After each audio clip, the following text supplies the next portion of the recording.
Hi there, my name is Adam Shawwalker. Welcome back to On the Flip Side. We've got a new album from Amine that we're checking out this week. It's called 2.5. So I've been following Amine a bit loosely over the past few years. Tracks like Red Mercedes and Campfire were pretty much instant playlist songs when those tracks dropped, but since then I have admittedly fallen off a bit as far as his releases. The first track, Yippee, kicks off this album with a pretty solid banger right off the bat. There's really not many long tracks on this album, so the whole song goes by very quickly. It's a great start, but it just doesn't quite really hang on long enough to develop into much more than what it is, which is basically a glorified intro track. And I don't even really mean that in a bad way either. I just think the song could have used a few more verses. I still really like the song well enough. Next song is Colors. This track hits a cool running beat, but ends up being a little bit underdeveloped in the same way as the last song. I really love the vocal work, like, the actual rap I think is really great. I think it's kind of it's kind of mellow, kind of laid back in an almost lo-fi way, but the rest of the song just kind of stalls in a weird way. I just think there's a serious kind of waste of potential for this song here in the pairing of like the lyrics to the instrumentals. It's just kind of wasted on me.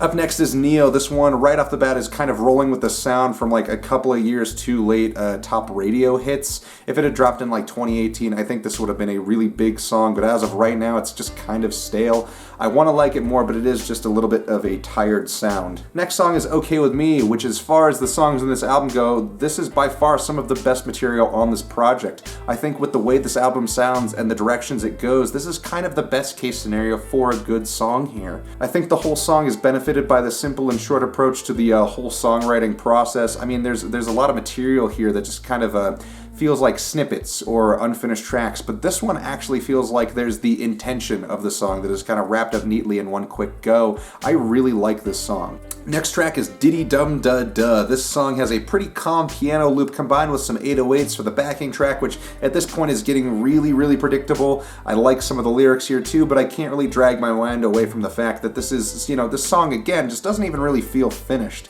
I mean, I get lo-fi is kind of a big thing to pair with trap beats right now, but underproducing a song is a trick that only really works so many times. This is a really weird comparison that I hope comes across okay, because it more accurately puts my thoughts on this into words for this album. In 1964, the album Gets Gilberto was released. It is considered the bossa nova record that kicked off its popularity in the United States, and on top of that is one of the best-selling jazz records of all time.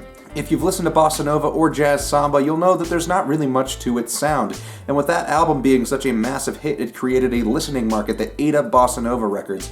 However, by the end of the decade, the popularity of bossa nova more or less died out with the exception of a few standout records, Gets and Gilberto being one of the few remaining excellent examples. Now, I know that was kind of a bit of rambling, but the point is that this sound, this kind of lo-fi trap rap thing right now, it's huge, it's great, but there's an expiration date, and I think that is approaching more quickly than most people would like to admit.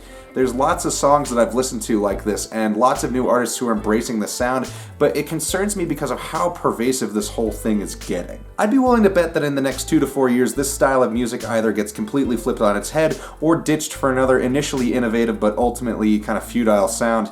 This is the sound of right now, so the question is this an era of music that's going to be an era that people will want to revisit? Anyway, tangent aside, let's get back to the songs. Up next is Twisted. This is one of the other tracks on the album that I actually do really like a lot. I think, like Okay With Me, this song is as fully fleshed out as this sound can get, and I actually think it's incredibly catchy. The sound is full and rich, and I think this is probably the best song on this album. Next song is Charmander. This one seems to be a pretty big hit for this album, which I can totally see. The main sample here is kind of this it's like an odd combination between obnoxious that still kind of works and balances out the monotone delivery of the rap sections. This is another decent track that seems just kind of shy of being totally done, but is a great mid-tier song for this album. Mad Funny Freestyle is a track. I mean, I can kind of get down with this song, but man, it's really kind of reaching. It's trying to tap into that same kind of goofy attitude from like that Zach Fox single, Jesus Is the One.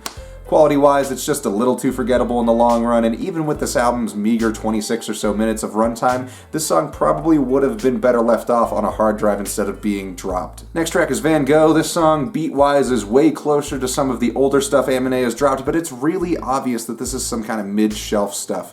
I can't help but think that this whole thing is kind of some appeal for the spotlight with this, really, really tough musical landscape we're in right now. I want to like this song more, but it's really just kind of hitting a lukewarm spot for me. Up next is Between the Lines. This song lands a lot better with these really great beats that remind me of a lot of like mid-90s electronica. I mean, this is absolutely a callback blend of like modern vaporwave and 90s sounds like The Orb or Aphex Twin or maybe even some Fatboy Slim stuff. I love this song. I think the way that the production has been done on this track is really wonderful.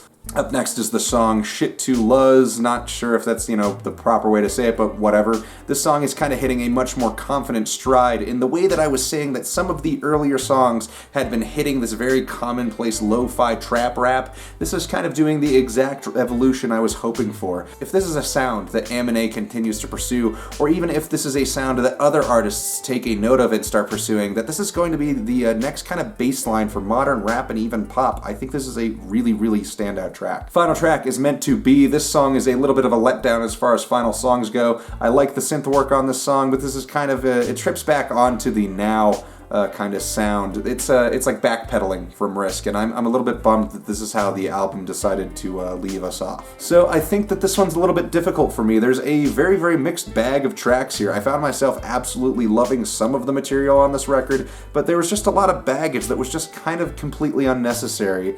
With that being said, there's some really, really great ideas on here and some real gems. I have complete confidence that if Amine pursues the sound he was going for in a handful of these tracks and develops that sound out, I think he will be massive. This whole album has been an interesting point to check back in with Amine, and I really look forward to whatever he puts out next, because I think there may be something here, something really nice. I'm thinking 2.5 at this time is a solid 5. Thank you all so much again for watching. I hope you enjoyed this video, and if you did, please consider liking it and subscribing to the channel. It really helps out a ton. Also, check out my Instagram and my Reverb store. Links to those are in the description below. Thank you all so much again, and we'll see you on the flip side.